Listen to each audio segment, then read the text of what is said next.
Good evening बच्चों।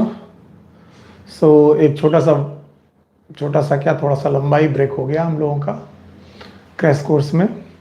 और अब हम लोग प्लांट फिजियोलॉजी की तरफ आज के बाद से शुरू करते हैं। प्लांट फिजियोलॉजी बाकी है हमारे पास, एनिमल फिजियोलॉजी बाकी है, बायोटेक्नोलॉजी बाकी, पीछे के भी चैप्टर बाकी है। तो देखते हैं क्या क्या कवर कर सकते हैं। और हम लोग कोशिश करेंगे कि अगर ये एग्ज़ाम हुआ तो उस एग्ज़ाम के पहले पहले हम लोग ऑलमोस्ट सारी चीज़ें कवर कर चुके हैं। पहले भी हम लोग काफ़ी अच्छे टॉपिक क्लियर कर चुके हैं, कवर कर चुके हैं। आज हम लोग प्लांट फिजियोलॉजी में एक बहुत इंपॉर्टेंट टॉपिक है, it is known as transport in plant. इसको पढ़ने आए हैं, transport in plant.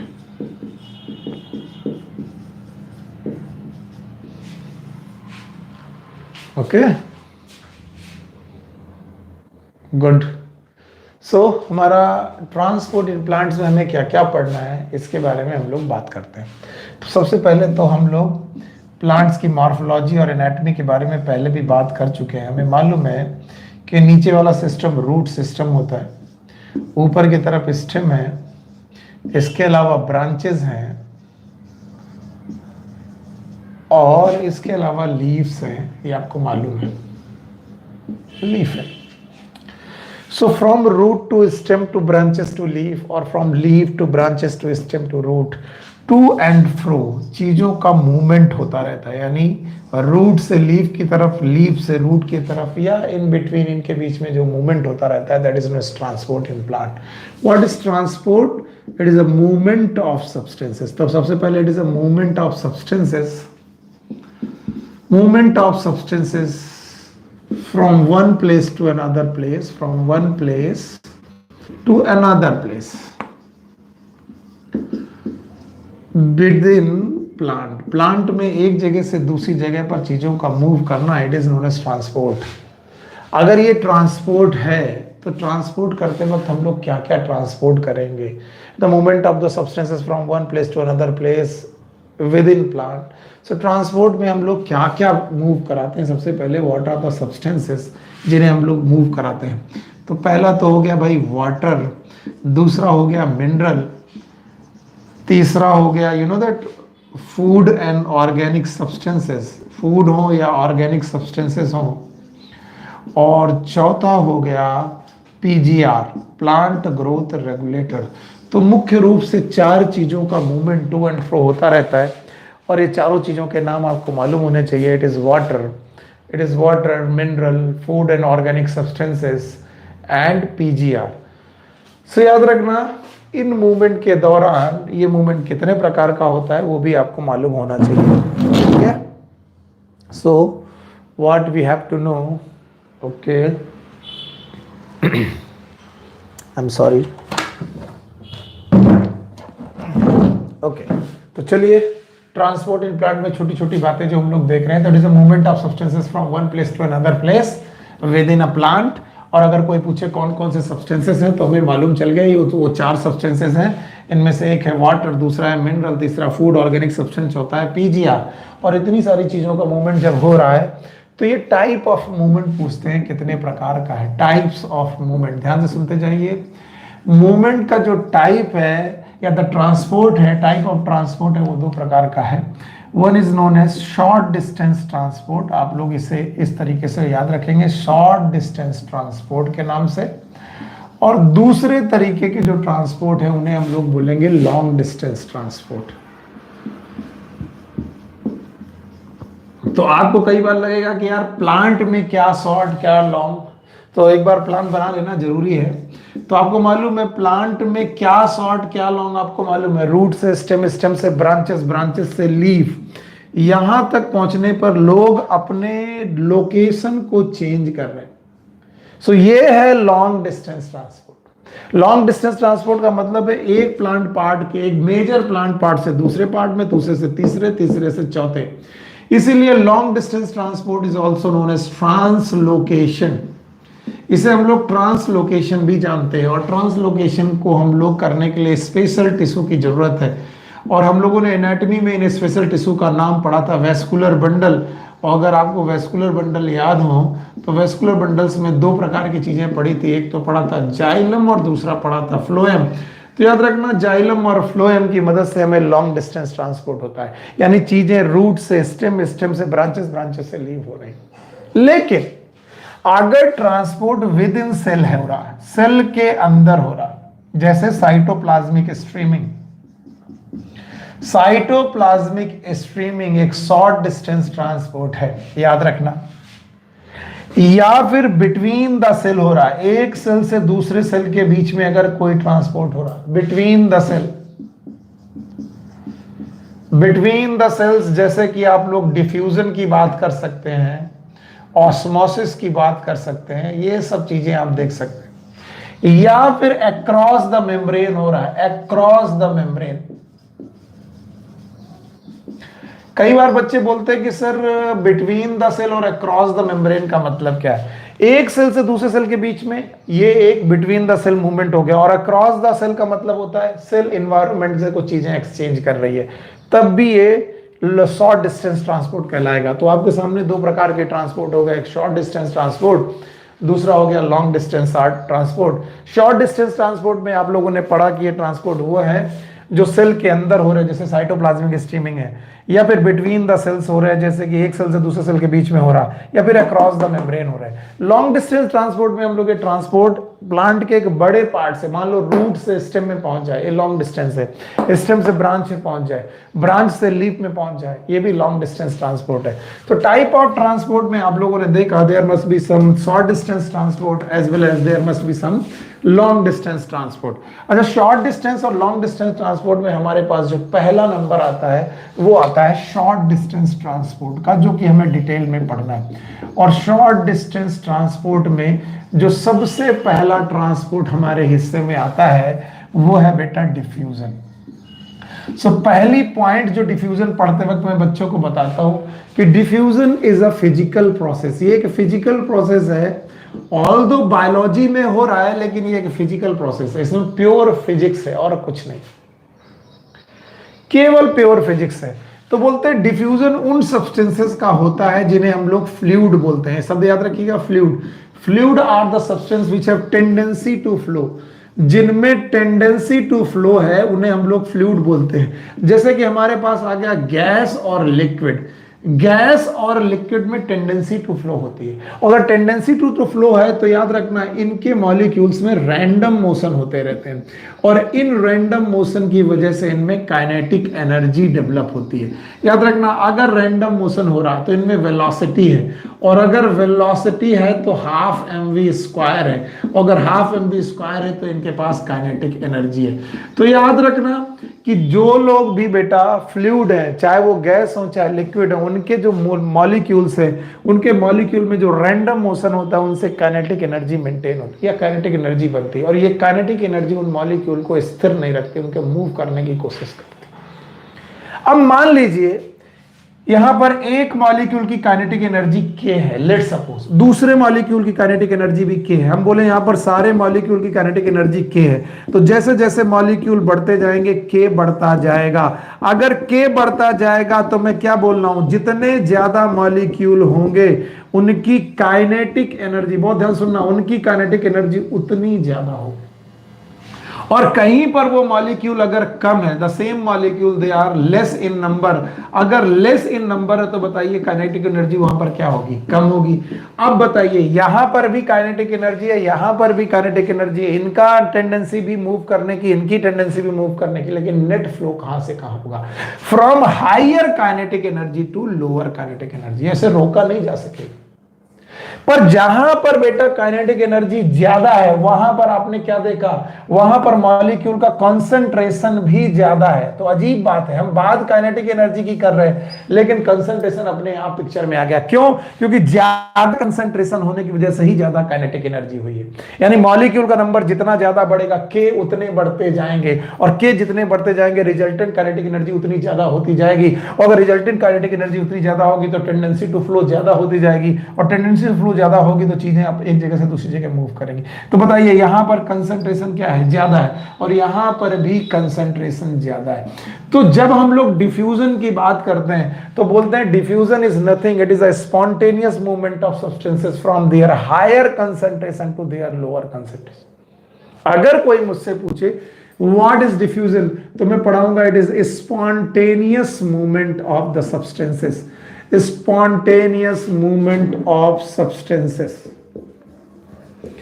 spontaneous movement of substances from their higher concentration to lower concentration. मेरे सर द ग्रेट गुरु वो अगर होते तो बोलते सुनील ये सब क्या चीजें पढ़ा रहे हो, सीधे बोलो ना कि परफ्यूम की बॉटल्स को जैसे हमने ओपन किया तो हमें महक दूर दूर तक पहुंच जाती है। क्यों? क्योंकि परफ्यूम की बोतल में परफ्यूम के मॉलिक्यूल का कंसंट्रेशन ज्यादा और एयर में कंसंट्रेशन कम, तो movement of the perfume molecule from higher concentration to lower concentration उसे रोका नहीं जा सकता। तो spontaneous movement of substances from their higher concentration to lower concentration is known as diffusion. ये अपने आप होगा, ये एक फिजिकल प्रोसेस है और ये अपने आप होगा, इसको कोई रोक नहीं पाएगा, याद रखना पड़ेगा। तो याद रखो मैं क्या क्या पढ़ा रहा हूं, जिन पढ़ते जाओ और समझते जाओ। पहला बात, शॉर्ट डिस्टेंस ट्रांसपोर्ट में हमारे सामने एक डिफ्यूजन नाम का प्रोसेस आया। ये एक फिजिकल प्रोसेस है जिसमें हमने देखा कि फ्लूइड वो मॉलिक्यूल होते हैं जिनमें टेंडेंसी टू फ्लो होती है, जैसे गैस और लिक्विड। ऐसे मॉलिक्यूल के पास काइनेटिक एनर्जी होती है, चीजें हाईयर काइनेटिक एनर्जी से लोअर काइनेटिक एनर्जी की तरफ जाती हैं। लेकिन जहां काइनेटिक एनर्जी ज्यादा है एक्चुअली वहां पर कंसंट्रेशन ज्यादा है, और कंसंट्रेशन ज्यादा होने की वजह से they move from the higher concentration to lower concentration. और हायर कंसंट्रेशन से लोअर कंसंट्रेशन मूव करते वक्त आप याद रखना ये मूवमेंट स्पॉन्टेनियस होंगे। एक दो बातें और हैं जिन पे डिफ्यूजन डिपेंड करता है, जरा आप देखिए। अगर मैं टेम्परेचर बढ़ा दूं, ध्यान सुनिए, अगर मैं टेम्परेचर बढ़ा दूं तो kinetic energy of the molecule और the random motion of the molecule will increase. तो जहां पर टेम्परेचर ज्यादा होगा वहां पर भी डिफ्यूजन ज्यादा होगा। तो क्यों ना हम लिखते जाएं कि डिफ्यूजन किन बातों पर डिपेंड करता है। पहली बात है जिस पर हम लोग बोलेंगे कंसंट्रेशन पर डिपेंड करता है, from movement of the molecule from higher concentration to lower concentration. दूसरी बात जिस पे डिपेंड करता है वो है काइनेटिक एनर्जी, यानी ये काइनेटिक एनर्जी पे भी डिपेंड करता है, हायर काइनेटिक एनर्जी से लोअर काइनेटिक एनर्जी की तरफ जाएगा। तीसरी बात, ये टेम्परेचर पे भी डिपेंड करता है। टेम्परेचर पर डिपेंड होने का मतलब है हायर टेम्परेचर से लोअर टेम्परेचर की तरफ मूव करता है। अच्छा, आप फिजिक्स के स्टूडेंट हो, आपको मालूम है अगर कहीं पर भी change in velocity, it is a random motion, और अगर रैंडम मोशन है तो चेंज इन वेलोसिटी है, और चेंज इन वेलोसिटी है तो change in velocity per unit time है। Change in velocity per unit time का मतलब हो गया एक्सीलरेशन, और अगर कहीं पर एक्सीलरेशन है तो मास गुणे एक्सीलरेशन होगा, दैट इज फोर्स। इसका मतलब जो मूविंग मॉलिक्यूल है ये एक फोर्स जनरेट कर रहे हैं, और उस फोर्स को अगर आप पर यूनिट एरिया पढ़ने लगो तो क्या होगा, प्रेशर। तो जितने ज्यादा मॉलिक्यूल उतना ज्यादा प्रेशर, और जितना ज्यादा प्रेशर उतना ज्यादा डिफ्यूजन। तो we can say the movement of substances from higher pressure to lower pressure. तो चौथी चीजें जिस पे हम लोग को बेटा हमारा डिफ्यूजन डिपेंड करता है, इट इज प्रेशर। बचपन से हम लोग यूपी बोर्ड में पढ़ते थे और हमें बताया जाता था हवाएं उच्च वायुदाब से निम्न वायुदाब की तरफ चलती हैं। उच्च वायुदाब it is nothing but it is a higher pressure. So चार चीजें जिनमें डिफ्यूजन डिपेंड कर रहा है, number 1 is concentration, number 2 kinetic energy, number 3 temperature, number 2 pressure. बताइए, कंसंट्रेशन बढ़ाने पर डिफ्यूजन बढ़ेगा, काइनेटिक एनर्जी बढ़ाने पर डिफ्यूजन बढ़ेगा, टेम्परेचर बढ़ाने पर डिफ्यूजन बढ़ेगा, प्रेशर बढ़ाने पर हमेशा बढ़ेगा। आप हायर प्रेशर से लोअर प्रेशर की तरफ मूव कर रहे होंगे। अच्छा, एक चीज और है, आप लोगों ने कंजर्वेशन ऑफ मोमेंटम के बारे में पढ़ा होगा। लेट सपोज मैं बोलूं मास एंड वेलोसिटी ये कंजर्व है। मास और वेलोसिटी अगर कंजर्व है तो हमें मान लूं कि मास इंटू वेलोसिटी एक कांस्टेंट है, अगर हम ये मान के चलें। सो अगर मैं मास बढ़ाने लगूं तो वेलोसिटी कम होने लगेगी। फिर से m into v that is mass into velocity अगर कांस्टेंट मैं मान लूं, यानी ये एक कांस्टेंट एनवायरनमेंट में, एक कांस्टेंट सिस्टम में हो रहा है, एक क्लोज सिस्टम में काम हो रहा है, तो बताइए मास इंटू वेलोसिटी अगर मैं कांस्टेंट मान लूं तो अगर मैं मास बढ़ाऊंगा तो वेलोसिटी कम हो जाएगी। तो जितना साइज बढ़ेगा पार्टिकल का, देखिए साइज जितना ज्यादा होगा मास उतना ज्यादा होगा, इसलिए हम बोलेंगे वेलोसिटी उतनी कम होगी। तो हम कह सकते हैं कि diffusion also depend upon the size. तो पांचवा पॉइंट जिस पर डिफ्यूजन डिपेंड करता है साइज, लेकिन साइज पर डिपेंड करता है इनवर्सली, और बाकी सब पे डिपेंड करता है डायरेक्टली। तो जितना ज्यादा प्रेशर होगा जितना ज्यादा कंसंट्रेशन होगा डिफ्यूजन उतना ज्यादा होगा, काइनेटिक एनर्जी जितनी ज्यादा होगी उतना डिफ्यूजन ज्यादा होगा, टेम्परेचर ज्यादा होगा उतना ज्यादा डिफ्यूजन होगा, प्रेशर जितना ज्यादा होगा डिफ्यूजन उतना ज्यादा होगा, साइज जितना बड़ा पार्टिकल का डिफ्यूजन उतना स्लो। मतलब अगर मैं बोलूं कि आप गैस का डिफ्यूजन देख रहे हैं, लिक्विड का डिफ्यूजन देख रहे हैं और सॉलिड का डिफ्यूजन देख रहे हैं, तो किसमें ज्यादा डिफ्यूजन होगा? गैस के पार्टिकल का साइज बहुत ही स्मॉल है, इसलिए इनका सबसे फास्ट डिफ्यूजन होगा, लिक्विड का स्लो डिफ्यूजन होगा, सॉलिड का नो डिफ्यूजन होगा, क्योंकि इनमें रैंडम मोशन नहीं है, इनके पार्टिकल में रैंडम मोशन नहीं है। तो गैस और लिक्विड का तो डिफ्यूजन हो जाता है, लेकिन सॉलिड का डिफ्यूजन नहीं होता है। सो इतनी सी बात थी जिसको हम लोगों ने पढ़ा डिफ्यूजन के रूप में। आप मुझे बताते जाएंगे और मैं समझता जाऊंगा what is diffusion. Diffusion is yes it is a physical process, ये एक फिजिकल प्रोसेस है, इसमें मूवमेंट ऑफ सब्सटेंसेस है from their higher concentration to lower concentration. देखिए जितना आप मेरे साथ समझेंगे और जितना मेरे साथ दोहराएंगे उतना अच्छा रहेगा।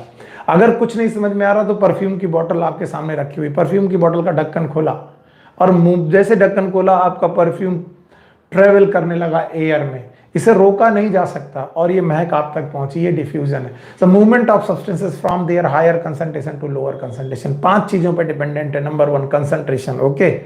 Number 2 kinetic energy, number 3 temperature, number 4 pressure.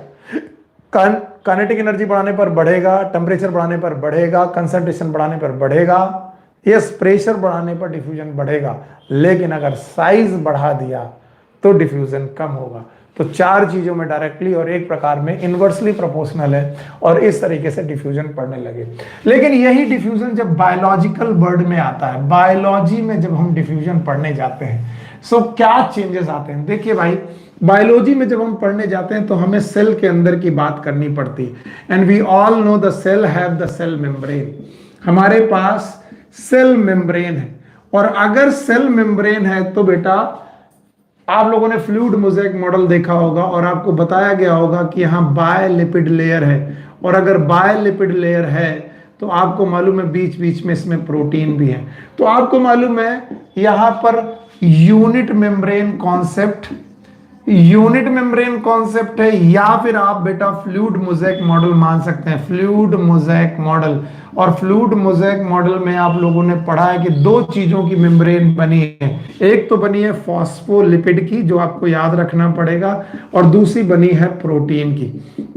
तो अब मैं क्या कहना चाह रहा हूं कि मान लीजिए कोई भी सब्सटेंस मान लीजिए ये सब्सटेंस ए है और ये सेल के अंदर जाना चाहता है। अगर ये सेल के अंदर जाना चाहता है तो इसे मेम्ब्रेन क्रॉस करनी पड़ेगी, और अगर मेम्ब्रेन क्रॉस करनी पड़ेगी तो इसे फॉस्फोलिपिड और प्रोटीन की लेयर क्रॉस करनी पड़ेगी। लेकिन फॉस्फोलिपिड इज अ फ्लूइड, ये फ्लूइड है, और प्रोटीन है मोज़ेक, प्रोटीन इज मोज़ेक। यानी यहां पर जो नदी बह रही है वो किसकी बह रही है? लिपिड की। तो एक्चुअली लिपिड को क्रॉस करके आप अंदर जा सकते हो। तो याद रखना, अगर ए सब्सटेंस लिपिड सॉल्युबल है तो इसका मूवमेंट आसान है, इसका डिफ्यूजन सिंपली हो जाएगा। क्यों? क्योंकि like dissolve like, lipid soluble चीजों को फॉस्फोलिपिड के द्वारा क्रॉस कराकर सेल के अंदर दिया जाएगा, लाइकवाइज सेल से बाहर भी भेजा जा सकता है। तो याद रखना, बायोलॉजी के केस में उन 5 चीजों के अलावा 2 चीजों पर डिफ्यूजन और डिपेंड करता है। One is known as solubility, याद रखिएगा सॉल्युबिलिटी, और दूसरा है परमिएबिलिटी। अगर आप इन चीजों को समझ पाए हैं तो टोटल हो गई 7 चीजें। मेरे साथ बोलो, yes. Number 1 is known as concentration, number 2 kinetic energy, number 3 temperature, number 4 is pressure, number 5 is size, number 6 is solubility, number 7 is permeability. So lipid soluble चीजों का डिफ्यूजन आसान है सेल के अंदर। पर तब क्या होगा अगर कोई वाटर सॉल्युबल सब्सटेंस हो? भैया वाटर सॉल्युबल सब्सटेंस, अगर वाटर सॉल्युबल सब्सटेंस हो तो उसका डिफ्यूजन कैसे होगा? मान लीजिए वाटर सॉल्युबल सब्सटेंस का कंसंट्रेशन बाहर बहुत ज्यादा है, यानी सेल के बाहर वाटर सॉल्युबल सब्सटेंस का कंसंट्रेशन बहुत ज्यादा है, लेकिन उसका कंसंट्रेशन सेल के अंदर बहुत कम है, लेकिन वो वाटर सॉल्युबल सब्सटेंस अंदर ही नहीं जा पा रहा है, क्योंकि वाटर सॉल्युबल सब्सटेंस को फ्लूइड मोज़ेक मॉडल क्रॉस करनी पड़ेगी और फॉस्फोलिपिड क्रॉस करना पड़ेगा, और फॉस्फोलिपिड उसे अंदर नहीं जाने दे रहे। अभी भी चीजें अपने हायर कंसंट्रेशन, फिर से बोलो, अभी भी चीजें अपनी हायर कंसंट्रेशन से लोअर कंसंट्रेशन पे जाना चाहती हैं, लेकिन सॉल्युबिलिटी और परमिबिलिटी उन्हें अलाउ नहीं कर रही हैं। तब होता क्या है कि आप फास्फोलिपिड की बजाय आप प्रोटीन के थ्रू अंदर जाते हैं, यानी सब्सटेंसेस को फैसिलिटी मिल जाती है कि वो प्रोटीन के थ्रू अंदर चला जाए। ये सारी चीजें फास्फोलिपिड के थ्रू अंदर आ रही हैं और ये प्रोटीन के थ्रू अंदर चला आया। कौन सा सब्सटेंस? वाटर सॉल्युबल सब्सटेंसेस जो होते हैं वो अपनी हायर कंसंट्रेशन से अपनी लोअर कंसंट्रेशन की तरफ आते हैं, बिल्कुल डिफ्यूजन जैसा, लेकिन जब वो आ रहे होते हैं तो लिपिड की बजाय कैरियर प्रोटीन के थ्रू आ रहे होते हैं। इसका मतलब एक आदमी है जो चल नहीं पा रहा, आपने उसको व्हील चेयर दे दी, तो आप बोलेंगे हमने व्हील चेयर की फैसिलिटी प्रोवाइड कर दी। वैसे ही यहां पर सब्सटेंसेस हैं जो अंदर जा नहीं पा रहे थे क्योंकि वहां पर फ्लूइड था, फ्लूइड वाज फॉस्फोलिपिड, तो हमने वहां पर प्रोटीन की फैसिलिटी प्रोवाइड कर दी, and that diffusion is known as facilitated diffusion. अगर आप फैसिलिटेटेड डिफ्यूजन के बारे में मुझसे पूछेंगे व्हाट इज फैसिलिटेटेड डिफ्यूजन, तो मैं कहूंगा फैसिलिटेटेड डिफ्यूजन और डिफ्यूजन में केवल एक चीज का डिफरेंस है, that is known as carrier protein. So कैसे लिखेंगे what is facilitated diffusion? Definition is a movement of water soluble substances, बहुत ध्यान से सुनिएगा, movement of water soluble substances from their higher concentration, water soluble substances from their higher concentration to lower concentration, higher concentration से lower concentration की तरफ move करना, movement of water soluble substances from their higher concentration to lower concentration through carrier protein। आपको career protein के through जाना पड़ेगा बस, और इसी तरीके के डिफ्यूजन को हम लोग फैसिलिटेटेड डिफ्यूजन बोलते हैं। अगर कैरियर प्रोटीन के थ्रू कोई चीज अंदर जा रही है तो अब उस सब्सटेंस का मूवमेंट इस प्रोटीन पर डिपेंड करता है, और अगर प्रोटीन पर डिपेंड करता है तो फैसिलिटेटेड डिफ्यूजन बड़ा स्पेसिफिक होता है। स्पेसिफिक का मतलब है ये प्रोटीन जिन सब्सटेंसेस को अंदर आने देगी वही अंदर आएंगे। मान लीजिए ये सब्सटेंसेस हैं शुगर, और शुगर को क्रॉस करने के लिए कैरियर प्रोटीन है, तो केवल ये कैरियर प्रोटीन शुगर को अंदर आने देगी। जैसे ग्लूट सुने थे आपने को, ग्लूट ग्लूकोज ट्रांसपोर्टर, वो केवल ग्लूकोज को ही अंदर या बाहर जाने देते हैं, तो वो फैसिलिटेटेड डिफ्यूजन है। तो ये बड़े स्पेसिफिक होते हैं। दूसरी बात, ये सैचुरेट हो सकते हैं, सैचुरेटेड हो सकते हैं। बताओ कैसे? मान लीजिए कैरियर प्रोटीन में एक बार में 10 मॉलिक्यूल अंदर आ सकते हैं। आपने एक भेजा निकल गया, 2 भेजा निकल गया, 10 भेजे निकल गए, लेकिन 11 भेजे तब 10 ही जा पाएंगे। 100 भेजे तब भी कितने जा पाएंगे? 10, क्योंकि उस नाव की तरह सोचो, नाव में 10 लोगों को बैठने की जगह, एक बंदा आया तो भी नाव से क्रॉस, 2 आए तो भी क्रॉस, 5 आए तो भी क्रॉस, 10 आए तो भी क्रॉस, लेकिन अगर 25 आ गए तो 10 ही बेटा क्रॉस हो पाएंगे, 100 आ गए तब भी 10 ही क्रॉस हो पाएंगे। तो ये मूवमेंट स्पेसिफिक होते हैं, सैचुरेटेड होते हैं। और तीसरा पॉइंट, इन्हें इनहिबिट किया जाता है, इनहिबिटेड किए जा सकते हैं। अगर मैं ये कैरियर प्रोटीन तोड़ दूं, अगर ये कैरियर प्रोटीन को ब्लॉक कर दूं तो फैसिलिटेटेड डिफ्यूजन रुक जाएगा। जबकि सिंपल डिफ्यूजन में बॉटल तुमने खोली थी, अब परफ्यूम के फैलने को रोक नहीं सकते हो, लेकिन फैसिलिटेटेड डिफ्यूजन में तुम इस कैरियर प्रोटीन को ब्लॉक कर दो, और कैरियर प्रोटीन को ब्लॉक करते ही चीजें मूव करना अंदर बंद कर देंगी। तो व्हाट इज फैसिलिटेटेड डिफ्यूजन? मैंने डिफ्यूजन से फैसिलिटेटेड डिफ्यूजन की तरफ मूवमेंट किया है, और बहुत इजी है।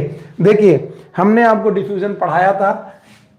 ये डिफ्यूजन के बाद हम लोगों ने बोला बायोलॉजी में जब डिफ्यूजन की बात करेंगे तो हम किसी कोशिका की बात करेंगे, कोशिका की बात करेंगे तो मेम्ब्रेन की बात करेंगे, मेम्ब्रेन में फ्लूइड मोज़ेक मॉडल, लिपिड और प्रोटीन की बात करेंगे, और जो लिपिड सॉल्युबल होगा उसको परमेबिलिटी मिलेगी। तो उन 5 बातों के अलावा 2 बातें और मिल जाएंगी, that is permeability and solubility. मेरे साथ आप पढ़िए एक बार। Yes, concentration, kinetic energy, temperature, pressure, size, solubility, permeability, यहां तक सिंपल डिफ्यूजन है। लेकिन मान लीजिए वाटर सॉल्युबल चीजें हैं तो वो नॉर्मली नहीं बल्कि कैरियर प्रोटीन के थ्रू अंदर जाएंगी। तो 3 चीजें हैं और specific, saturation, inhibited, total 10 point हो जाते हैं। एक साथ बोलेंगे तो अच्छा रहेगा। यस, एक बार, आखिरी बार। इट इज यस, पहला concentration, kinetic energy, temperature, pressure, size, solubility, permeability, specific, अब यहां से चालू हो गया facilitated diffusion, specific, saturation, inhibition. And now what is facilitated diffusion? It is a movement of water soluble substances from their higher concentration to their lower concentration through carrier protein. यहां पर भी carrier protein के through ही अंदर हम लोग movement करा रहे हैं चीजों का। तो याद रखना, फैसिलिटेटेड डिफ्यूजन आपके सामने आ गया ना। The third type of diffusion is known as active transport. What is active transport? अच्छा, एक्टिव ट्रांसपोर्ट को समझाने के लिए मैं एक एनालॉजी का यूज करता हूं। लेट सपोज आपको पहाड़ चढ़ना है, आपको हिल पे जाना है। अब आप इस कंडीशन में ऊपर की तरफ जाएंगे, इस कंडीशन को हम लोग बोलेंगे अप हिल, इसे बोलेंगे अप हिल। और जब आप बेटा पहाड़ से नीचे लौट रहे होंगे, it is known as down hill. अब आप मुझे बताइए, अप हिल जाने पर ताकत ज्यादा लगेगी? यस, बिल्कुल लगेगी। और डाउन हिल अगर पूरा स्लेप है तो आप सीधे सरकते हुए आ सकते हैं ड्यू टू ग्रेविटी। तो डाउन हिल मूवमेंट वो होते हैं जो हाई कंसंट्रेशन से, यस, हाई कंसंट्रेशन से लो कंसंट्रेशन की तरफ मूव करते हैं, जैसे कि diffusion, diffusion and facilitated diffusion. तो डिफ्यूजन और फैसिलिटेटेड डिफ्यूजन जो होते हैं ये ऐसे मूवमेंट हैं जो डाउन हिल मूवमेंट है, from higher concentration to lower concentration. लेकिन अभी मैं एक मूवमेंट बताने जा रहा हूं जो बेटा लो कंसंट्रेशन से चीजों को हायर कंसंट्रेशन की तरफ भेजता है। तो याद रखना, चीजें कभी भी लो कंसंट्रेशन से हायर कंसंट्रेशन की तरफ अपनी आप नहीं जाएंगी। तो याद रखना, active transport is non spontaneous, ये अपने आप नहीं होता, इसे कराना पड़ता है। It is non spontaneous. Active transport is non spontaneous, से अपने आप नहीं होता। तो होता क्या नॉन स्पॉन्टेनियस में? होता है movement of substances, movement of substances from their lower concentration, कम कंसंट लोअर कंसंट्रेशन टू हाई।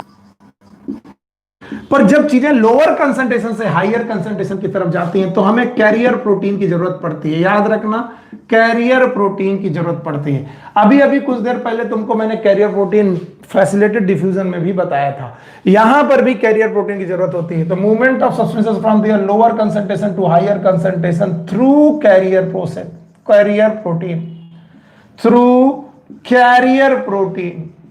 तो आपको लगेगा कैरियर प्रोटीन तो फैसिलिटेटेड डिफ्यूजन में भी था और कैरियर प्रोटीन का यूज एक्टिव ट्रांसपोर्ट में भी है। अंतर क्या है? वो डाउन हिल था, वो अपने आप हो रहा था। ये अप हिल है, ये अपने आप नहीं हो रहा। अगर अपने आप नहीं हो रहा तो कराना पड़ेगा, यानी ताकत लगानी पड़ेगी। सो बाय एक्सपेंस ऑफ, यहां पर लिखना पड़ेगा बाय एक्सपेंस ऑफ एटीपी।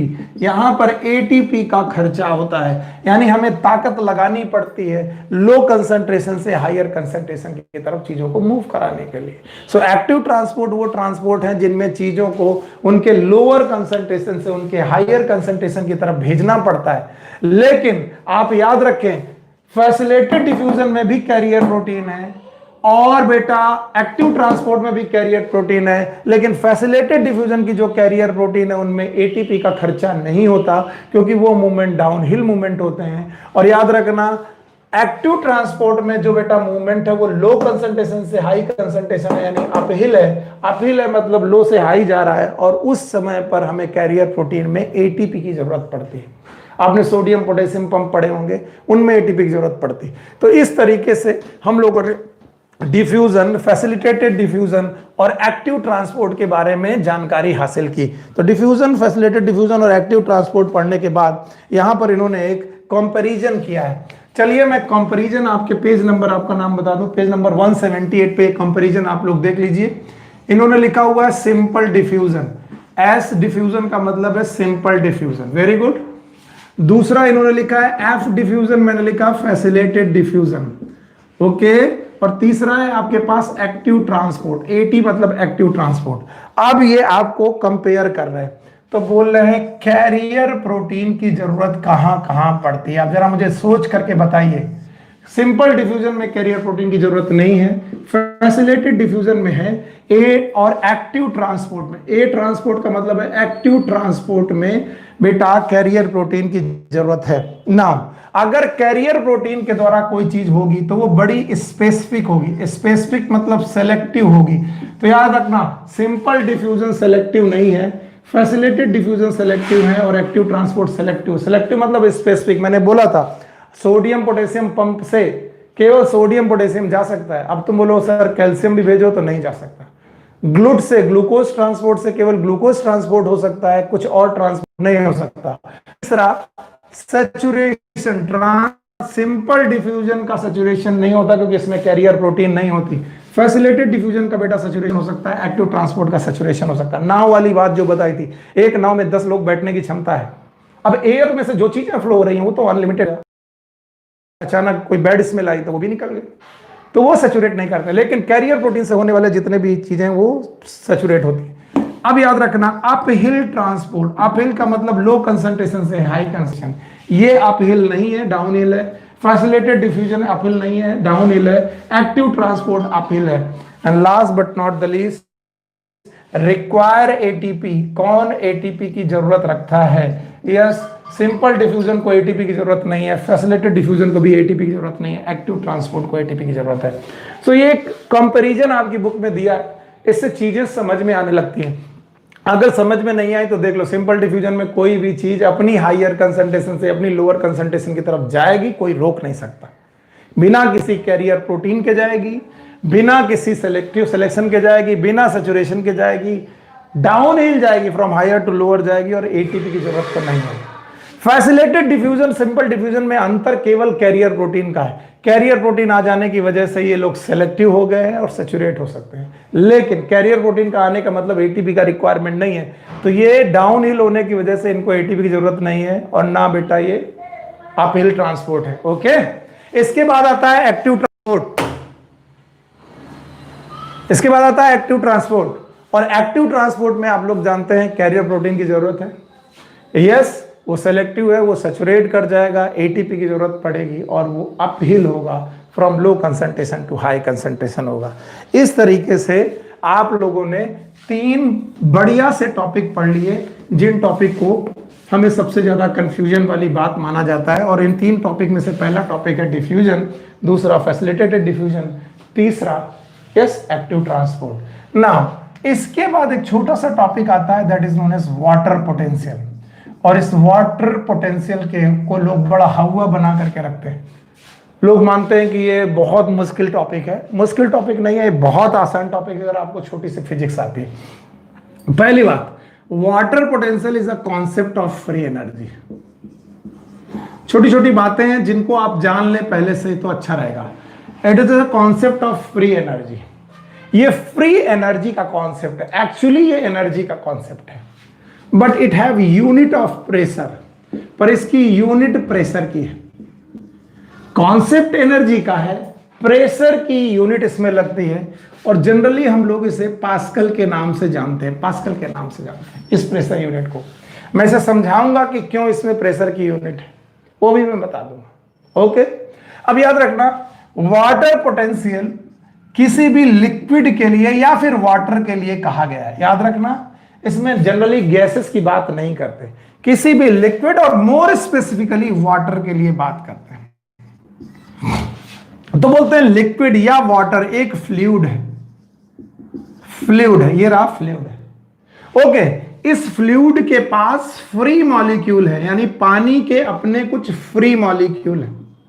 अब आप बोलेंगे फ्री मॉलिक्यूल कौन से मॉलिक्यूल होते हैं? वो फ्री मॉलिक्यूल होते हैं जिनमें रैंडम मोशन होता है। मैं आपको कॉन्सेप्ट बनाने की कोशिश करता हूं। तो जितना ज्यादा वाटर मॉलिक्यूल फ्री होंगे, फ्री मॉलिक्यूल जितना ज्यादा होगा, उन फ्री मॉलिक्यूल में रैंडम मोशन उतना ज्यादा होगा, और जितना ज्यादा रैंडम मोशन होगा, ध्यान से सुनिएगा, जितना ज्यादा रैंडम मोशन होगा उतनी ज्यादा उनके पास वेलोसिटी होगी, और वेलोसिटी होने की वजह से उतना ज्यादा हाफ mv² होगा, और वो हाफ mv² कहलाएगा काइनेटिक एनर्जी। बहुत आसान है। वाटर मॉलिक्यूल के जितने भी फ्री मॉलिक्यूल होंगे, फिर से बोल रहे हैं, वाटर मॉलिक्यूल में बाउंड भी होते हैं, फ्री भी होते हैं, मैं उनसे परिचय कराऊंगा आपको। कब बाउंड होंगे, कब फ्री होंगे, आपको समझ में आएगा। जितना ज्यादा फ्री मॉलिक्यूल, उतना ज्यादा उन फ्री मॉलिक्यूल में रैंडम मोशन, और जितना ज्यादा रैंडम मोशन उतनी ज्यादा काइनेटिक एनर्जी। और यही काइनेटिक एनर्जी है, it will act like free energy. अब कई बच्चे मुझसे पूछते हैं, sir what is free energy? हमने काइनेटिक एनर्जी ही क्यों नहीं बोला? Free energy is that energy which can be change into useful work.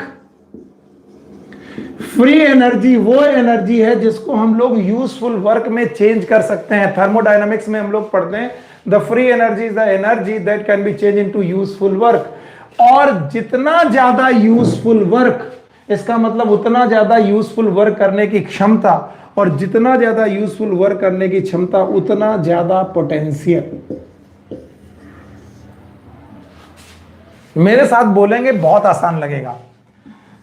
किसी भी फ्लूइड में जितना ज्यादा फ्री मॉलिक्यूल, मेरे साथ बोलेगा, जितना ज्यादा फ्री मॉलिक्यूल उतना ज्यादा रैंडम मोशन, उतनी ज्यादा काइनेटिक एनर्जी, उतनी ज्यादा फ्री एनर्जी, उतना ज्यादा यूजफुल वर्क, और यूजफुल वर्क करने की टेंडेंसी जितनी ज्यादा उतना ज्यादा पोटेंशियल। लोग बोलते नहीं कि यार आप में तो बड़ा पोटेंशियल है, इसका मतलब है आप में काम करने की क्षमता बहुत ज्यादा है। अब ध्यान से देखिएगा, जितना ज्यादा फ्री मॉलिक्यूल उतना ज्यादा रैंडम मोशन, उतनी ज्यादा काइनेटिक एनर्जी, उतनी ज्यादा फ्री एनर्जी, उतना ज्यादा पोटेंशियल। एक बार में बोलिए, जितना ज्यादा फ्री मॉलिक्यूल उतना ज्यादा पोटेंशियल। अब चूंकि ये फ्री मॉलिक्यूल लिक्विड के होंगे तो इसका नाम होगा लिक्विड पोटेंशियल। अगर ये फ्री मॉलिक्यूल बेंजीन के होते हैं तो बोला जाता है बेंजीन पोटेंशियल, और ये फ्री मॉलिक्यूल वाटर के हैं तो नाम कहलाएगा वाटर पोटेंशियल। समझ में आया? तो किसी भी लिक्विड के जितने ज्यादा फ्री मॉलिक्यूल उतना ज्यादा वाटर पोटेंशियल। और एक बात है, इस वाटर पोटेंशियल को डिनोट करने के लिए हम लोग ग्रीक लेटर का इस्तेमाल करते हैं, और इस ग्रीक लेटर को हम लोग साई के नाम से जानते हैं। It is known as psi. इसे हम साई के नाम से जानते हैं। अगर आप ये कॉन्सेप्ट समझ गए जो मैंने आपको अभी भी सिखाया है, तो मैं आगे का वाटर पोटेंशियल कॉन्सेप्ट आपको बड़ी आसानी से समझा लूंगा। आपको ये बोलते रहना पड़ेगा, किसी भी लिक्विड में जितने ज्यादा फ्री मॉलिक्यूल उतना ज्यादा रैंडम मोशन, उतनी ज्यादा काइनेटिक एनर्जी, उतनी ज्यादा फ्री एनर्जी, और उतना ज्यादा पोटेंशियल। तो एक शब्द में, जितने ज्यादा फ्री मॉलिक्यूल उतने ज्यादा पोटेंशियल। अब ये फ्री और बाउंड का कॉन्सेप्ट क्या है? आपको मालूम है, हमारा जो प्लेनेट है वो है अर्थ, और अर्थ में एक बड़ी अच्छी बात है, वो है ग्रेविटी। अगर अर्थ में ग्रेविटी ना होती तो चीजें कहीं पर भी फ्लोट करती, पानी भी गिरता नहीं, फ्लोट करता। पर चूंकि ग्रेविटी, इसलिए पानी को कहीं पर रखेंगे तो फ्री होगा, फ्री होने के बावजूद वो जमीन में गिरेगा। इसलिए वाटर को अक्सर हम लोग किसी बर्तन पे रखते हैं। मान लीजिए ये वो बर्तन है, अभी फिलहाल मैं इसे बर्तन मान रहा हूं, फिर बाद में बायोलॉजी में इस बर्तन का नाम मैं बता दूंगा। अब ये आपने वाटर मॉलिक्यूल यहां पर रख रखा है, इट इज वाटर मॉलिक्यूल। तो अब आप क्या देखते हैं कि वाटर की कुछ बूंदें इस बेटा बर्तन के साथ अटैच हो जाएंगी। अगर वाटर की ये बूंदें इस बर्तन की दीवारों के साथ अटैच हो गई तो बताइए, ये वाटर की बूंदें दे आर फ्री और बाउंड? They are bound. और बाउंड है तो इनमें रैंडम मोशन नहीं है। क्यों? क्योंकि वो चिपकी हुई है दीवारों से, दीवारों से चिपकी हुई है तो उनमें रैंडम मोशन नहीं है, और रैंडम मोशन नहीं है तो काइनेटिक एनर्जी नहीं है, काइनेटिक एनर्जी नहीं है तो फ्री एनर्जी नहीं है, वर्क करने की क्षमता नहीं है, वर्क करने की क्षमता नहीं तो पोटेंशियल नहीं है। इसका मतलब ये जो बूंदे हैं ये बाउंड वाटर मॉलिक्यूल है। लेकिन किसी भी एक ओपन जगह की बूंद को आप क्या बोलेंगे? It is a free molecule. तो बताइए, बर्तन में रखते हुए बहुत सारी बूंदें फ्री हैं, लेकिन कुछ बूंदें ऐसी हैं जो बाउंडेड। इन बाउंड जो बूंदे हैं, इनकी वजह से एक पोटेंशियल डेवलप होगा, इसका नाम होगा मैट्रिक पोटेंशियल। याद रखना, इसे बोलेंगे मैट्रिक पोटेंशियल, और हम लोग इसे साई एम से डिनोट करेंगे। और साई एम फ्री एनर्जी बढ़ाएगा नहीं, रैंडम मोशन बढ़ाएगा नहीं, ये घटा देगा। और अगर ये रैंडम मोशन घटा देगा तो हम कहेंगे साई एम इज निगेटिव, यानी इसने फ्री एनर्जी को घटा दिया है। यानी वाटर की जो फ्री एनर्जी थी, अगर ये बर्तन ना होता तो वाटर के मॉलिक्यूल, अगर ग्रेविटी ना होती और वाटर के मॉलिक्यूल इस स्पेस में ट्रेवल कर रहे होते तो बताइए, अब स्पेस में ट्रेवल करते हुए वाटर मॉलिक्यूल किसी बर्तन से जुड़े नहीं है, तो हर मॉलिक्यूल फ्री है। अगर हर मॉलिक्यूल फ्री है तो बताओ मैक्सिमम फ्रीडम की मिनिमम, मैक्सिमम। लेकिन बर्तन डालते ही इनमें कुछ पोटेंशियल जो दीवारों के साथ हो गया, that is not matric potential. Okay, अब आपने इस मैट्रिक पोटेंशियल के अंदर आपने इसमें बेटा शुगर मॉलिक्यूल इंट्रोड्यूस करा है। Let suppose this is a sugar molecule, मैंने ब्लू कलर यूज किया है, ये शुगर मॉलिक्यूल है। आपने चीनी डाल दी पानी के अंदर, और जैसे ही आपने चीनी डाली पानी के अंदर तो आपके बहुत सारे वाटर मॉलिक्यूल इन चीनी के मॉलिक्यूल के साथ अटैच होने लगेंगे।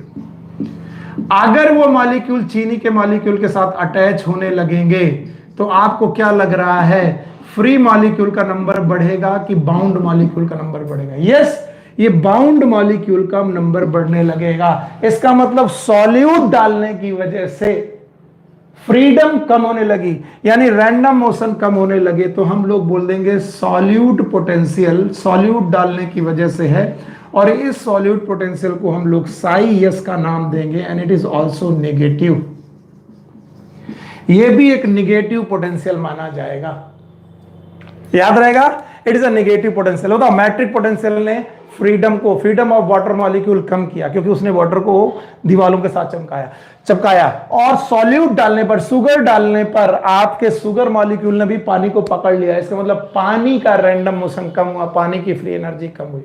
अच्छा, अब मैं इस बर्तन का नाम बता दूं तो शायद आपको समझ में आएगा। बायोलॉजी में बर्तन कुछ नहीं है, बल्कि इस बर्तन का नाम है सेल, और ये जो सामने आपके सामने है इट इज सेल वॉल। तो अगर आपने सेल देखी है तो ये चीज जो है वो है सेल वॉल, और सेल वॉल से जुड़ी हुई जितने भी स्ट्रक्चर है, सेल वॉल में जो भी बेटा पानी की बूंदें चिपकी हुई हैं वो मैट्रिक पोटेंशियल बनाएंगी, और सेल के अंदर जितने भी सॉल्यूट हैं वो सॉल्यूट पोटेंशियल बनाएंगे। लेकिन इस सेल पे कांस्टेंट प्रेशर लग रहा, जो दुनिया में हर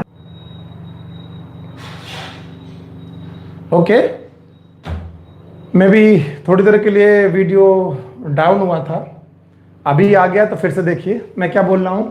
यहां पर दीवालों से चिपका हुआ जो बेटा पानी की बूंदें हैं, सेल वॉल, या ये जो बर्तन है, मैंने बताया बर्तन नहीं बल्कि ये सेल है, कोशिका है, और कोशिका की दीवालों के साथ चिपका हुआ पानी ये बनाएगा मैट्रिक पोटेंशियल, और कोशिका के अंदर जो सॉल्यूट प्रेजेंट है वो बनाएंगे सॉल्यूट पोटेंशियल। और मैंने बोला कोशिका पे एक प्रेशर लग रहा है, एटमॉस्फेरिक प्रेशर। ये एटमॉस्फेरिक प्रेशर हर जगह अवेलेबल है। अगर हम एटमॉस्फेयर के अंदर रह रहे हैं तो atmospheric pressure will be available everywhere, हर जगह पर ये एटमॉस्फेरिक प्रेशर होगा।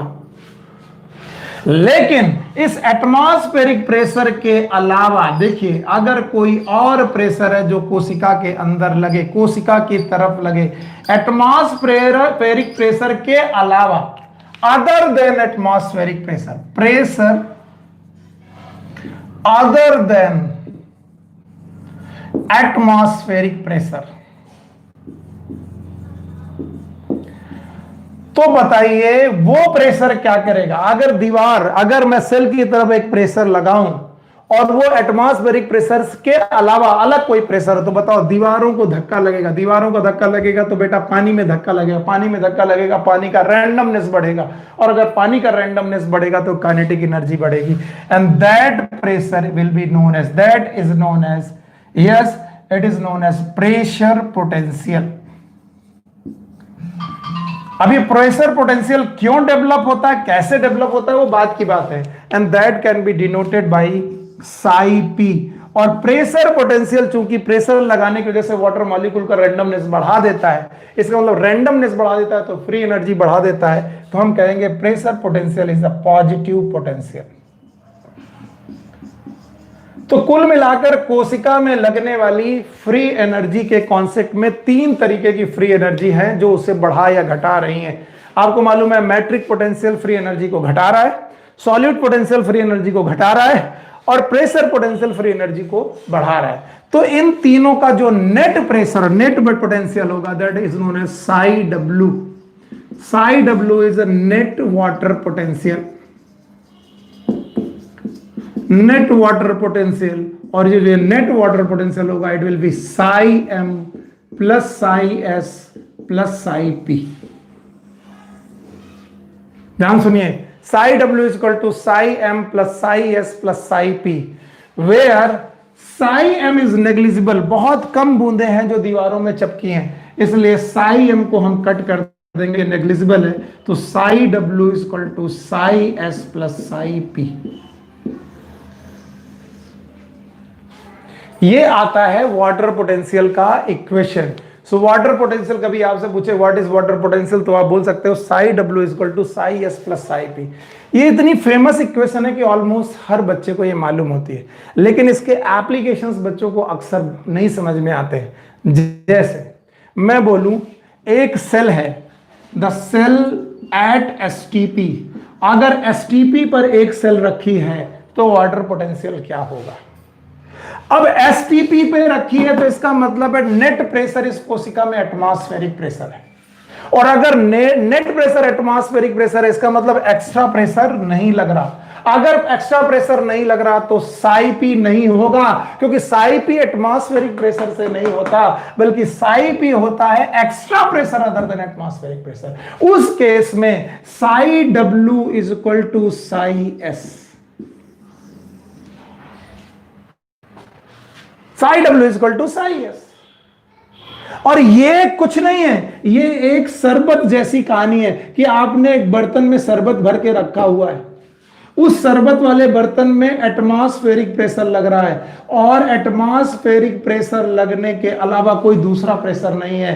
तो मैं बोलूं इस शरबत का इस बेटा शेक में लगने वाला वाटर पोटेंशियल क्या होगा, आप बोलोगे psi W is equal to psi S. जितने सॉल्यूट होंगे उसके हिसाब से होगा। तो हम कह सकते हैं किसी भी सॉल्यूशन का वाटर पोटेंशियल, सॉल्यूशन शरबत मतलब सॉल्यूशन, सॉल्यूशन का water potential is psi W is equal to psi S होता है। यानी सॉल्यूशन में वाटर पोटेंशियल हमेशा साई एस होता है, और Sai S is always negative. Sai S हमेशा निगेटिव होता है।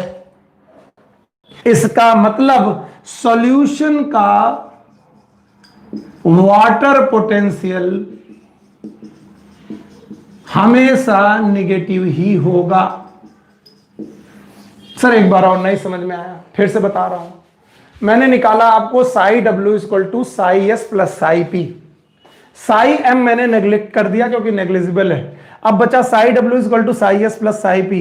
साई एस है सॉल्यूट डालने की वजह से, और साई पी है extra pressure other than atmospheric pressure. मैंने बोला एक कोशिका है जिसमें केवल एटमॉस्फेरिक प्रेशर लग रहा और कोई प्रेशर नहीं लग रहा, और कोई प्रेशर नहीं लग रहा, इसका मतलब वहां पर साई पी नहीं है, एटमॉस्फेरिक प्रेशर से साई पी नहीं आता, इसका मतलब साई पी जीरो हो गया। तब बताओ उस कोशिका में साई डब्ल्यू क्या होगा, साई एस के बराबर। और हम जानते हैं Sai S is always negative, तो हम बोल सकते हैं उस कोशिका का वाटर पोटेंशियल हमेशा निगेटिव होगा। और अगर किसी कोशिका में कोई सॉल्यूट पड़ा है तो सॉल्वेंट में सॉल्यूट पड़ा है, और सॉल्वेंट में अगर सॉल्यूट पड़ा है तो वो एक सॉल्यूशन है, तो किसी भी सॉल्यूशन का वाटर पोटेंशियल कैसा होगा, negative. Okay, one thing more, एक चीज और देखेंगे जिसको आप रट रहे थे, वो कितनी आसानी से आपको समझ में आ जाएगा। देखिए अगर कहीं पर प्योर वाटर है, ध्यान से सुनिए, if there is pure water, अब इक्वेशन लिखिए psi W is equal to psi S plus psi P, और बोला गया प्योर वाटर एसटीपी पे रखा है, स्टैंडर्ड टेम्परेचर एंड प्रेशर पे रखा है, यानी एटमॉस्फेरिक प्रेशर पे रखा गया है। और अगर एटमॉस्फेरिक प्रेशर पे रखा है तो psi P is equal to zero. और प्योर वाटर है, इसका मतलब उसमें सॉल्यूट नहीं है, और सॉल्यूट नहीं है तो साई एस भी क्या हो गया, zero. So Sai W will be zero, और साई डब्ल्यू जीरो जब भी होगा उस समय पर सोचिए पानी के पास फ्रीडम मिनिमम की मैक्सिमम। फिर सोच के बताइए, अगर मैं ये सॉल्यूट हटा दूं तो जो ये वाटर मॉलिक्यूल इनके साथ बाउंड थे वो बाउंड रहेंगे कि फ्री हो जाएंगे, और जितनी ज्यादा फ्रीडम उतनी ज्यादा फ्री एनर्जी, उतना ज्यादा पोटेंशियल। इसलिए मैं कह सकता हूं कि प्योर वाटर में मैक्सिमम फ्री एनर्जी मिलेगी, क्योंकि वो सारे वाटर मॉलिक्यूल फ्री होंगे। इसीलिए zero water potential is a maximum water potential. कोई तुमसे पूछे मैक्सिमम वाटर पोटेंशियल क्या है, तो आप बोलेंगे maximum water potential is zero, इससे ज्यादा वाटर पोटेंशियल होता ही नहीं है। तो अगर कोई डिस्टिल वाटर रखा है, प्योर वाटर रखा है, तो उसका वाटर पोटेंशियल कितना होगा? 0। और जैसे जैसे सॉल्यूट डालते जाएंगे आप, सॉल्यूट डालने के साथ साथ वाटर पोटेंशियल निगेटिव होने लगेगा। निगेटिव होने लगेगा इसका मतलब कम होने लगेगा, कम होने लगेगा इसका मतलब फ्री एनर्जी कम होने लगेगी। और फ्री एनर्जी किसकी कम होने लगेगी? आप जानते हैं ये फ्री एनर्जी किसकी कम होने लगेगी? ये वाटर की फ्री एनर्जी कम होने लगेगी।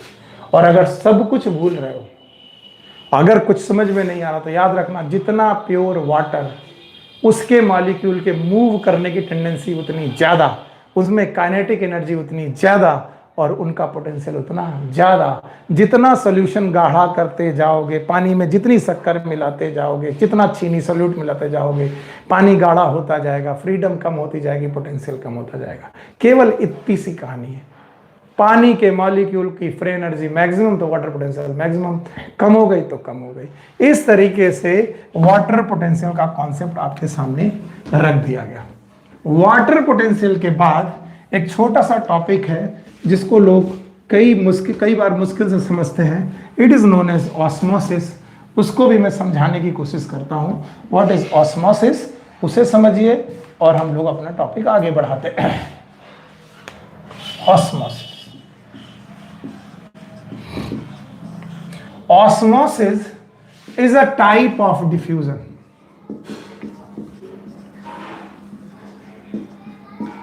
ऑस्मोसिस डिफ्यूजन का एक टाइप है, याद रखना। Osmosis is a type of diffusion. अगर ये टाइप ऑफ डिफ्यूजन है तो ये स्पॉन्टेनियस होगा। स्पॉन्टेनियस का मतलब ये अपने आप होता है, याद रखना। फैसिलिटेटेड डिफ्यूजन भी अपने आप होता था, सिंपल डिफ्यूजन भी अपने आप होता था, और ऑस्मोसिस भी अपने आप ही होगी। तो osmosis is a type of diffusion and it's a spontaneous diffusion. याद रखिए, हम लोग को पढ़ाया जाता था सॉल्यूशन, कि व्हाट इज सॉल्यूशन। तो हमें बोला जाता था solution is the homogeneous mixture of solute and solvent. Solute and solvent. अच्छा, हम लोग ये पढ़ के बड़े हुए, लेकिन हमारे एक टीचर थे, वो बड़ी आसानी से समझाने की कोशिश करते थे कि सॉल्यूशन इज नथिंग बट शरबत। शरबत को तुम सॉल्यूशन समझो। और बोलते थे चीनी क्या है? चीनी यानी शक्कर क्या है? अगर आप यहां पर शक्कर लिख लें तो शक्कर क्या है? तो बोलते थे वो है सॉल्यूट। और पानी वो क्या है? सॉल्वेंट। तो अगर हम शक्कर को पानी में मिला दें, चीनी को पानी में मिला दें, तो वो एक होमोजीनियस मिक्सचर बनाएगा। आप उसमें देख नहीं पाएंगे चीनी कहां है, पानी कहां है, होमोजीनियस मिक्सचर बनेगा। दैट इज नोन एज शरबत।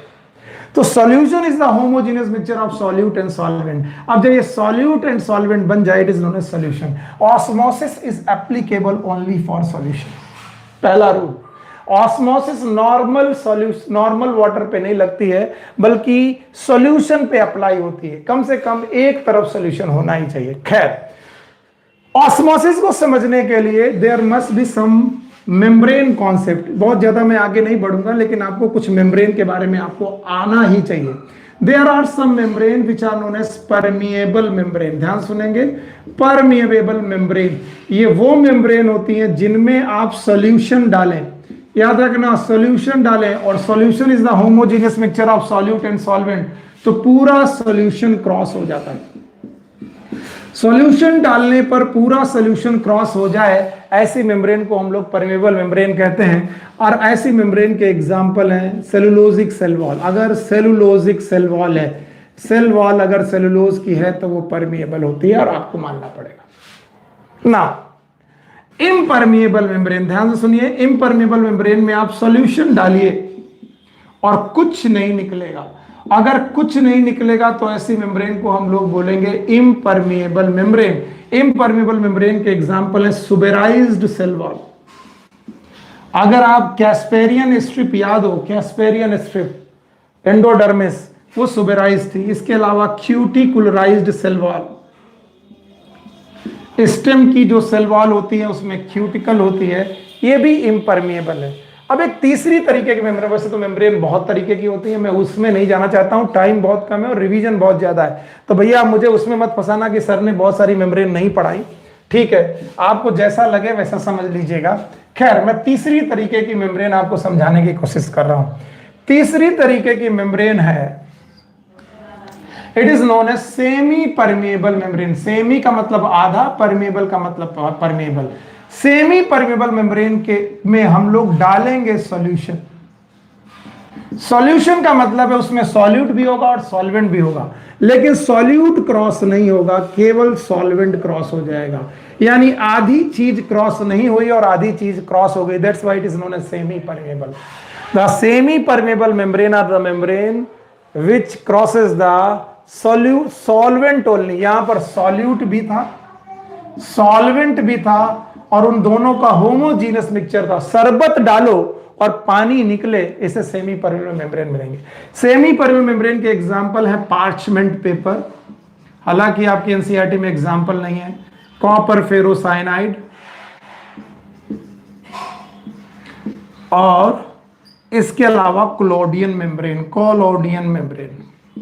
अच्छा, इनके अलावा जो कोई भी नेचुरल मेम्ब्रेन होती है, नेचुरल मेम्ब्रेन, नेचुरल मेम्ब्रेन का मतलब है फ्लूइड मोज़ेक मेम्ब्रेन वाली मेम्ब्रेन, जो फ्लूइड मोज़ेक मॉडल वाली मेम्ब्रेन है, they are selectively permeable membrane. Selective permeable membrane, ये सेलेक्टिवली परमेबल मेम्ब्रेन है, बट कैन एक्ट लाइक, ये कैसे एक्ट कर सकती हैं, लाइक सेमी परमेबल मेम्ब्रेन। अगर आप इतना सीख गए तो मेम्ब्रेन से रिलेटेड बहुत सारी चीजें आप सीख जाएंगे और समझ जाएंगे। तो ठीक है, हम लोगों ने जो जो पढ़ा उसे ध्यान दीजिए। ऑस्मोसिस एक टाइप ऑफ डिफ्यूजन है जो सॉल्यूशन पे लगता है। Solution is a homogeneous mixture of solute and solvent. Solute और सॉल्वेंट को एक साथ घोल दो तो जो होमोजीनस मिक्सचर मिलेगा that is known as solution.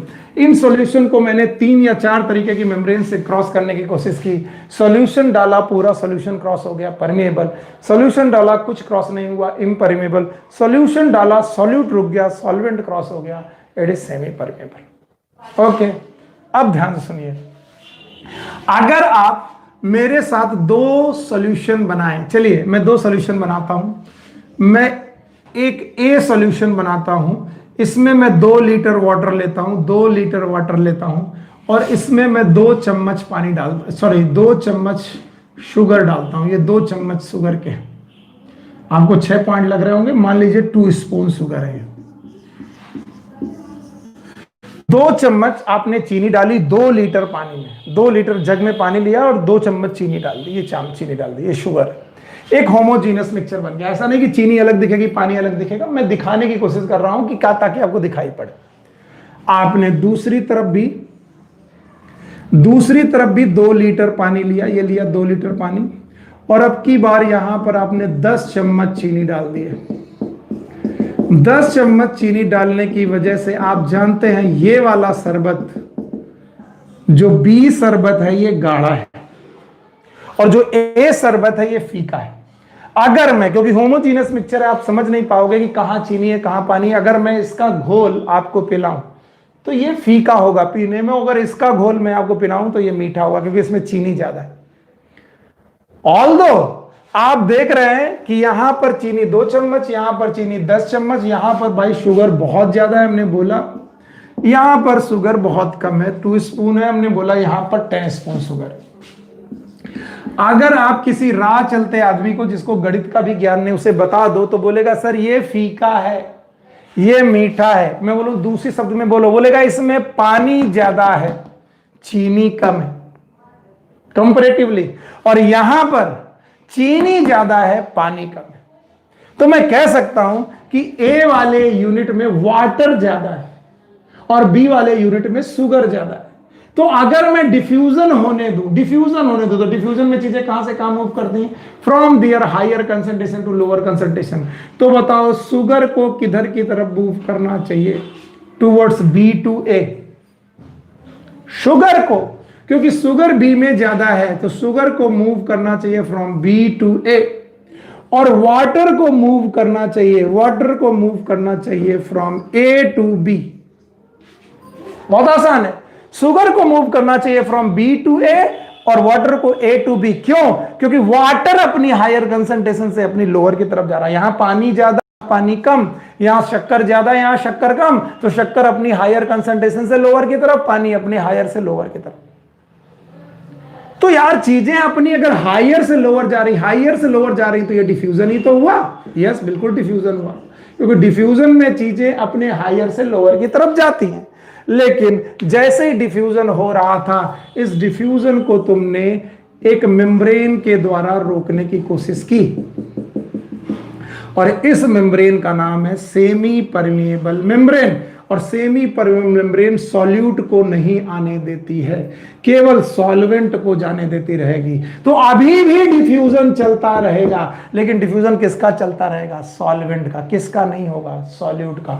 तो इस सॉल्वेंट के डिफ्यूजन का नाम ही क्या है? ऑस्मोसिस। What is osmosis?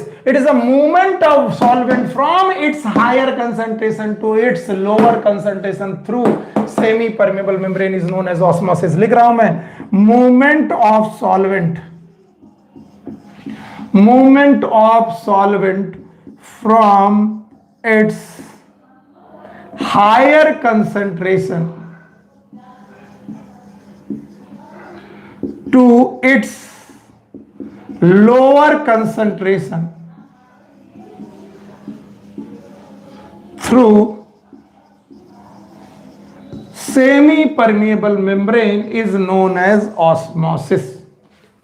पानी का इट्स का मतलब क्या हुआ? इट्स का मतलब हुआ अपनी, पानी का अपनी हायर कंसंट्रेशन से पानी का अपनी लोअर कंसंट्रेशन की तरफ जाना, इट इज नोन एज, पानी का अपनी हायर कंसंट्रेशन से पानी का अपनी लोअर कंसंट्रेशन की तरफ जाना इज नोन एज ऑस्मोसिस। लेकिन ये जो डेफिनेशन है ये बड़ी कंफ्यूजिंग है, क्योंकि ये डेफिनेशन पानी के रेस्पेक्ट में, मूवमेंट ऑफ पानी फ्रॉम हायर कंसंट्रेशन ऑफ पानी टू लोअर कंसंट्रेशन ऑफ पानी।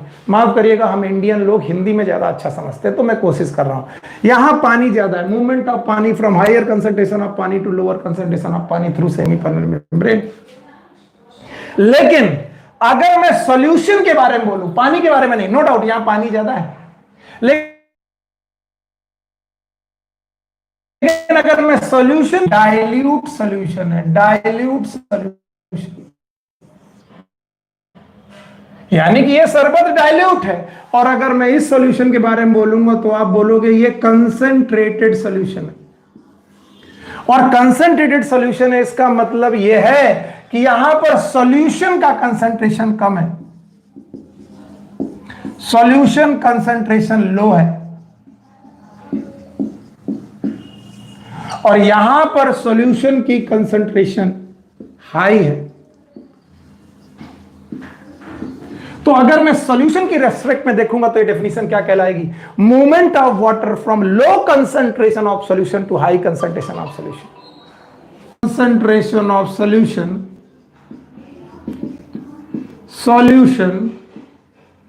To high concentration of solution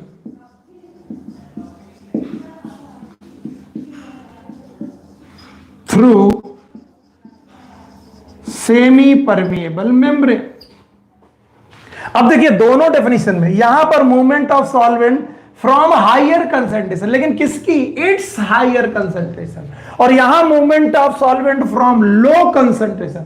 एक बार मैं बोलता हूं हाई कंसंट्रेशन से लो कंसंट्रेशन, दूसरी बार बोलता हूं लो कंसंट्रेशन से हाई कंसंट्रेशन। मैं खुद कंफ्यूज हूं क्या? नहीं, मैं बता रहा हूं मूवमेंट ऑफ पानी। अब देखना हिंदी समझेंगे, मूवमेंट ऑफ पानी from higher concentration of pani to lower concentration of pani through semi-permeable membrane is known as osmosis. Okay? Now, दूसरी definition में movement of pani from the फीका solution to गाढ़ा solution. फीका solution मतलब कम concentration of solution to ज्यादा concentration of solution। बात एक ही है, जहां पानी ज्यादा वहां solution का concentration कम, और जहां पर पानी कम वहां solution का concentration ज्यादा। पहली definition वाटर के रेस्पेक्ट में वाटर का मूवमेंट है, यहां पर भी वाटर का ही मूवमेंट है लेकिन solution के रेस्पेक्ट में। तो याद रखना, इन दोनों डेफिनेशन में कंफ्यूजन मत होना। और बोलेंगे कब तक चलेगा? कब तक चलेगा? जब तक इधर पानी जाता रहेगा तो इसका वॉल्यूम कम होता रहेगा, और कम होता रहेगा तो ये चीज गाढ़ी होती रहेगी, और ये इसका वॉल्यूम बढ़ता जाएगा, और ये फीकी होती रहेगी। ये कब तक चलेगा? अप टू इक्विलिब्रियम, जब तक कि इनमें इक्विलिब्रियम ना आ जाए। और इक्विलिब्रियम कब आएगा? इधर पानी बढ़ाते जाओ, जब पानी इधर मूव करता जाएगा तो ये डाइल्यूट होता जाएगा, और पानी इधर से कम होता जाएगा, कॉन्सेंट्रेट आता जाएगा, दोनों की मोलरिटी एक समय पर बराबर हो जाएगी, और जब मोलरिटी बराबर हो जाएगी तो ऑस्मोसिस रुक जाएगा। So what is osmosis? It is concentration of solution to high concentration of solution. No, it is the movement of solvent from, yes, low concentration of solution to high concentration of solution through semipermeable membrane. And water के respect में movement of solvent from its higher concentration to its lower concentration of solution. अच्छा, एक definition और बनती है अगर आप देखना चाहें। अगर यहां पर बेटा सॉल्यूट कम है तो मैं बोल सकता हूं यहां वाटर पोटेंशियल ज्यादा है, क्योंकि ये फीका है, और यहां पर सॉल्यूट ज्यादा है तो यहां का वाटर पोटेंशियल कम है। तो डेफिनेशन ऑफ द ऑस्मोसिस, तीसरी डेफिनेशन ऑस्मोसिस की हो सकती है मूवमेंट ऑफ वाटर। मैं लिख दे रहा हूं यहां पर, movement of water, movement of water from high water potential to low water potential through SPM, semi permeable membrane. इसका मतलब ऑस्मोसिस सॉल्यूशन के साथ साथ इस मेम्ब्रेन का भी फीचर है। अगर ये मेम्ब्रेन ना होती, सेमी परमेबल मेम्ब्रेन ना होती, तो कभी भी ऑस्मोसिस नहीं हो सकती थी। ये बात आप ध्यान करके देखें और ये बात समझ के देखने की जरूरत है। सो इस तरीके से ऑस्मोसिस की डेफिनेशन पूरी हुई, जो आपको आनी चाहिए मैंने आपको बता दी।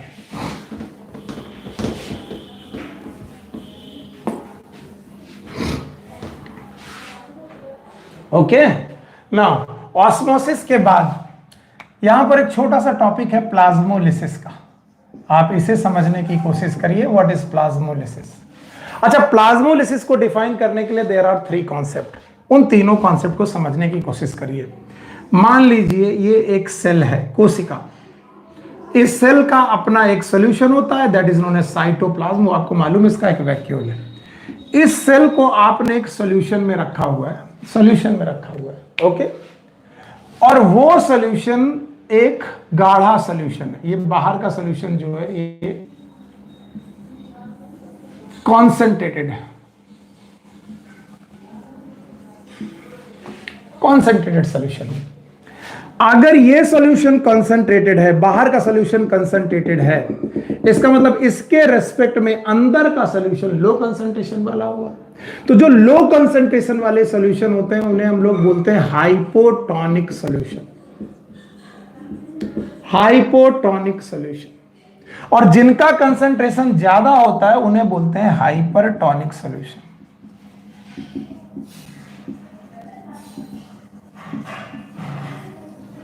तो 2 सॉल्यूशन हो गए, एक हो गया हाइपोटोनिक सॉल्यूशन और दूसरा हो गया हाइपरटोनिक सॉल्यूशन।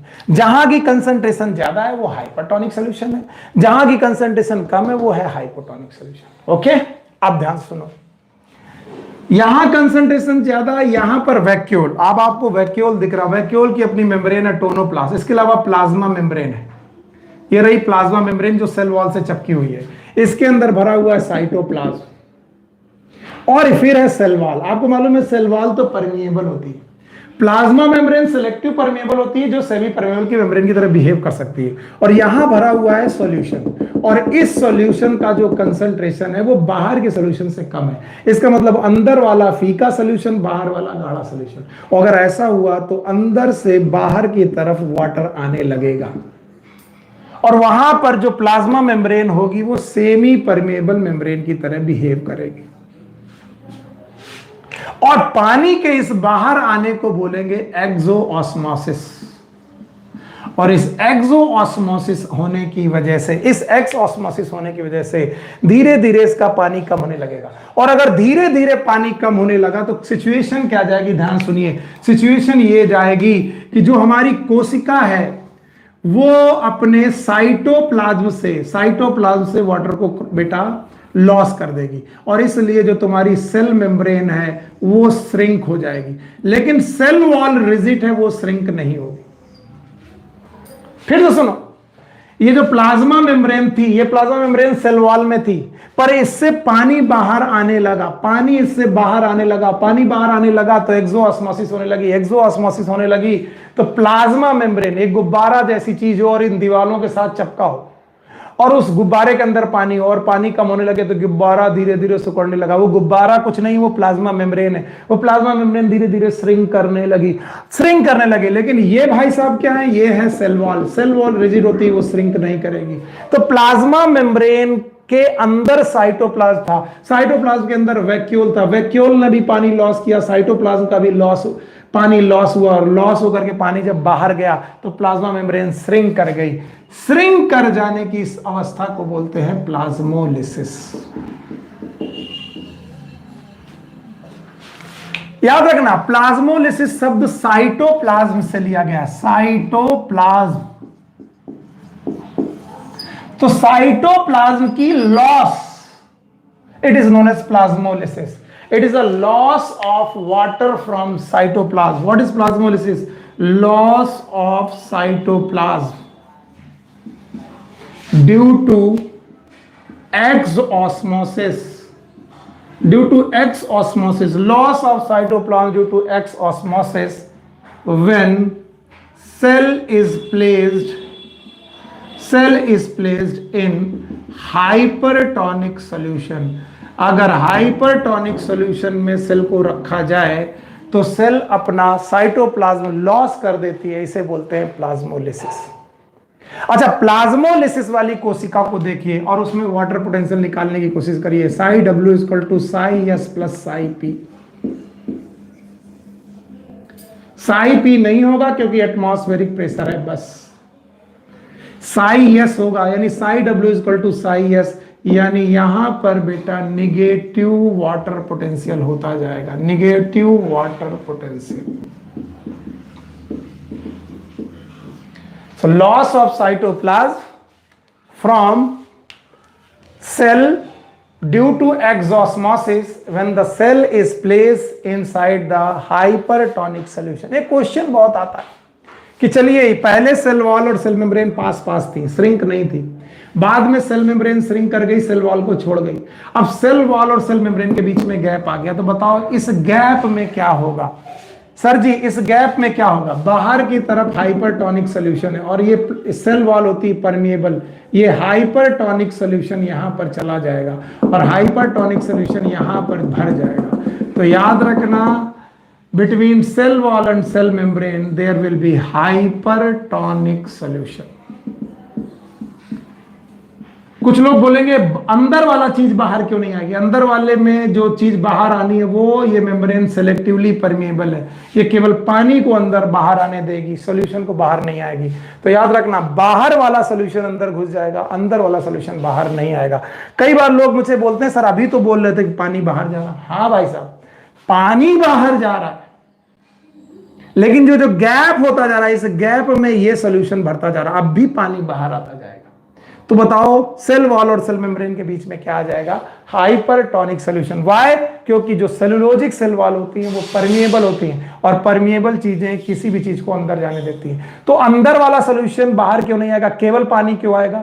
क्योंकि वहां सेमी परमिएबल मेम्ब्रेन है। तो हाइपोटोनिक सॉल्यूशन बाहर नहीं आएगा, पानी बाहर आएगा, लेकिन हाइपरटोनिक सॉल्यूशन अंदर चला जाएगा। और इस तरीके से हाइपरटोनिक सॉल्यूशन और हाइपोटोनिक सॉल्यूशन के बीच में होने लगेगा ऑस्मोसिस। इस तरीके से आप लोगों ने ऑस्मोसिस के बारे में और प्लाज्मोलिसिस के बारे में जानने की कोशिश की। ऑस्मोसिस और प्लाज्मोलिसिस जानने के बाद there is a small topic known as long distance transport. Short distance transport के बाद हमारे पास एक छोटा सा टॉपिक है लॉन्ग डिस्टेंस ट्रांसपोर्ट।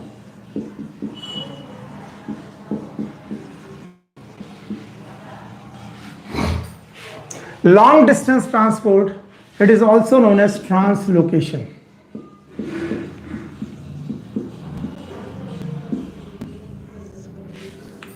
याद रखना, लॉन्ग डिस्टेंस ट्रांसपोर्ट के पहले आपको डिफ्यूजन पढ़ना चाहिए और डिफ्यूजन मैं पढ़ा चुका हूं। एक और बात मुझे बतानी, diffusion is a slow process.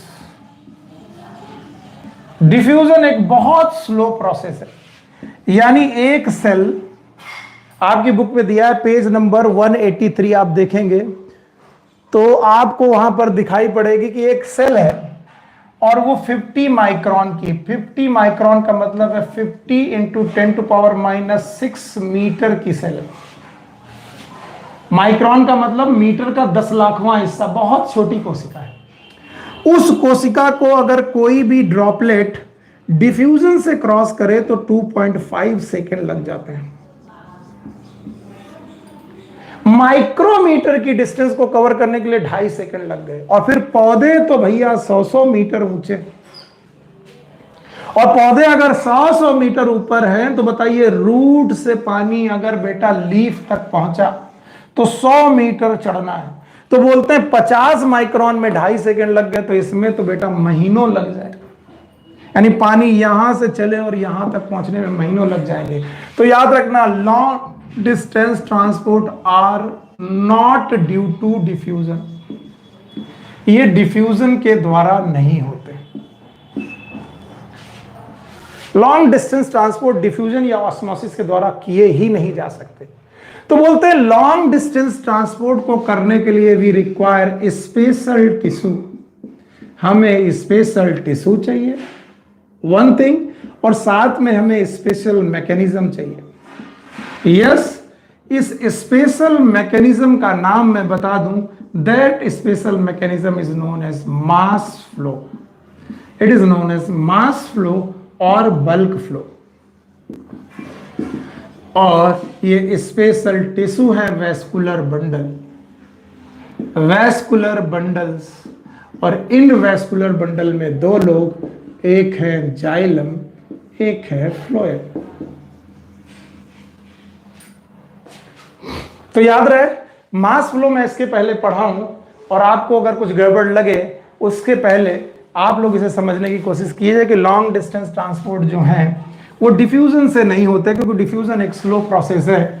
और बेटा लॉन्ग डिस्टेंस ट्रांसपोर्ट जिसे हम लोग ट्रांसलोकेशन कहते हैं, उसके लिए हमारे पास स्पेशल मैकेनिज्म होनी चाहिए। और इन स्पेशल मैकेनिज्म में एक मैकेनिज्म है मास फ्लो, और वो कैसे होती है चलिए मैं बताता हूं।